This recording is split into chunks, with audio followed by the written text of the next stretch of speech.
The final thing I want to demonstrate in this video is going to be several transitions from single whip.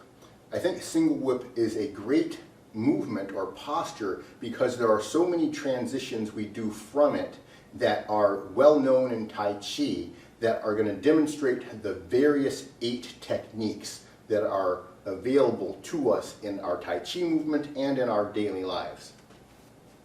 Beginning from single whip, we have our pluck energy. So in Tai Chi, this is the energy of pluck. Extension of the hip, torsional rotation on the side opposite the extending hip. That's pluck. This is reach in the walking code. I already demonstrated turning pluck or reach into split by flexing the right hip, and that is going to step us in a half step up by flexing the right hip and continuing the torsional rotation on the left. The half step happens because we have energy turning from the left upper torso, which is turning clockwise towards my right leg. That is projecting energy in a circle that's moving backwards, which does not allow my right leg to fully collect up to the side of the left leg. Let's do that again. Lift your right hip forward, trying to lift up, but continuing the torsional rotation, and you will end up with your half step here.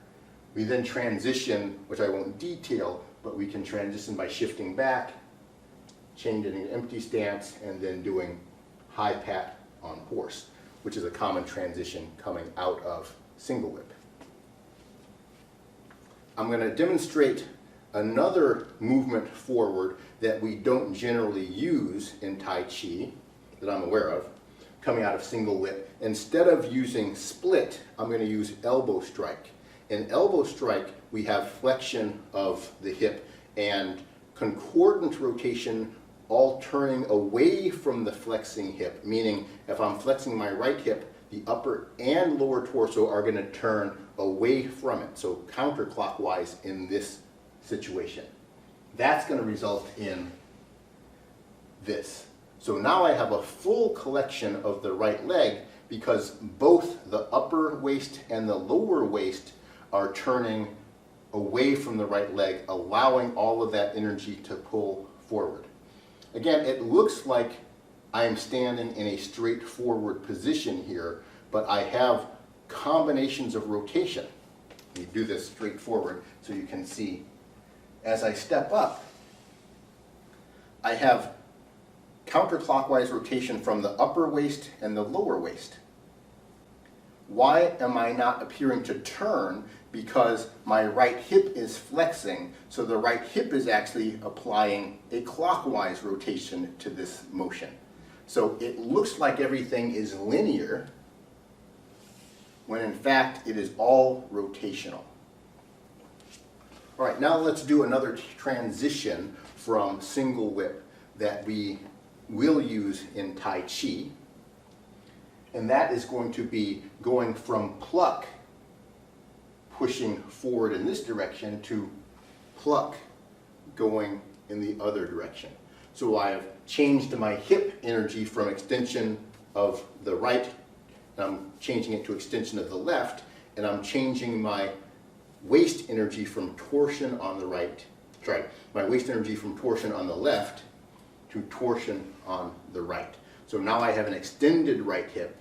I've changed my root or lower waist rotation to the right, and I am turning my upper waist to the left.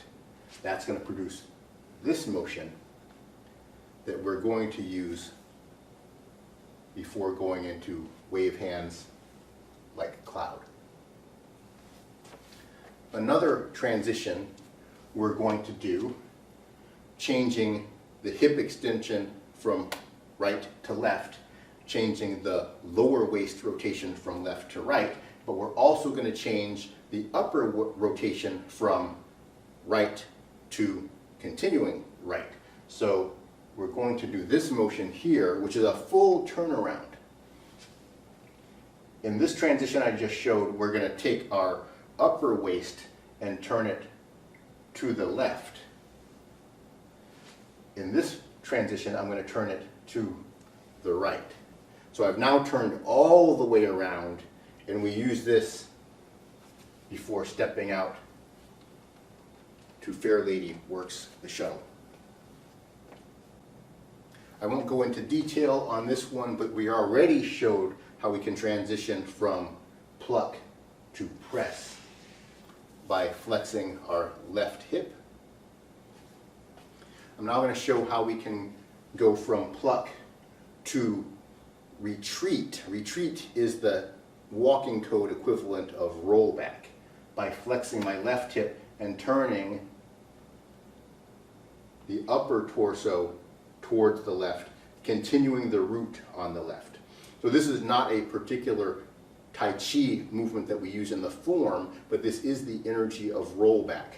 Flexion of the hip, waist to rotation, all turning towards that hip, which causes a retreating action, which is why I call it retreat in the walking code. So we're going from here, flex your left hip, and turn your waist, upper part of the waist, towards the left. The lower part of the waist is already turning to the left. So we're going to actively turn the upper part of the waist to the left as we flex the hip, and we're going to get retreat or rollback. Practice that action.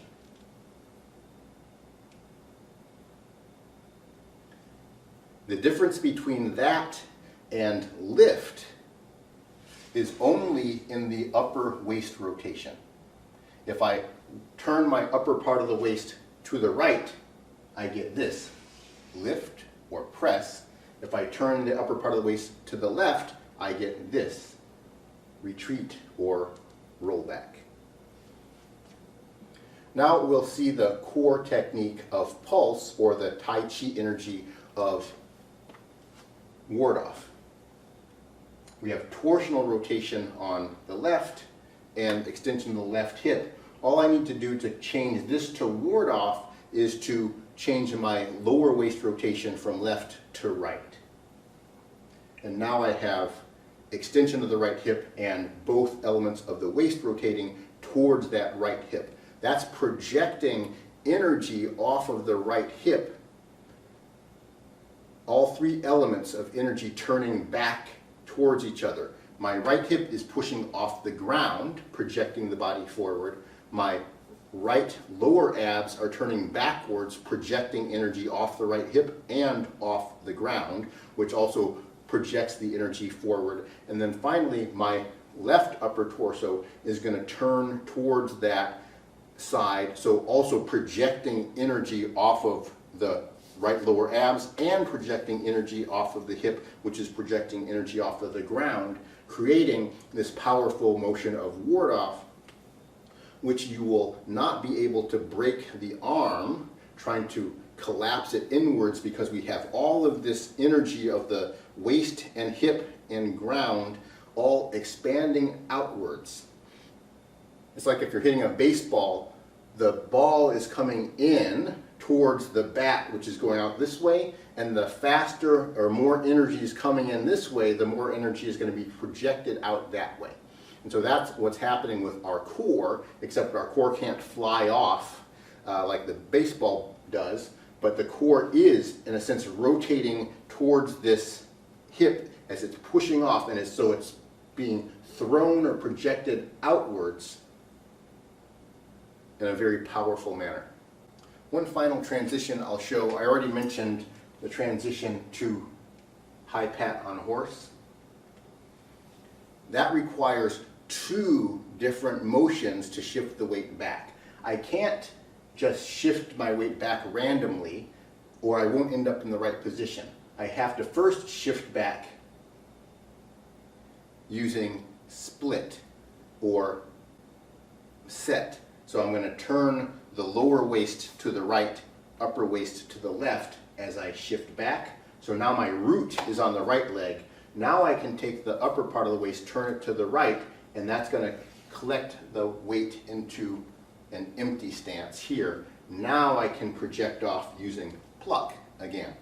Extension on the left hip, torsion on the right gives me pluck. So that energy here is the same as this energy here, just mirror images. Right hip extending with torsion on the left, left hip extending with torsion on the right. The next motion I want to describe coming from single whip is going to be this movement here that comes before raise hands and shoulder strike. In this movement, we're going to be using elbow strike to pivot. Elbow strike, flexion of my hip, waist rotation, both elements turning away from that hip. So I'm going to have flexing my left hip and turn the upper and lower torso to the right. It causes this pivot, a slight turning in of my left foot, opening of the hands. In this position, I am turning to the right with the upper torso, I'm turning to the right with the lower torso, and it's the hip that's giving me pulling energy going back in that direction. So that's why I didn't rotate as far as when I did pluck, or even farther when I did shoulder strike. I actually didn't mention that this energy is shoulder strike.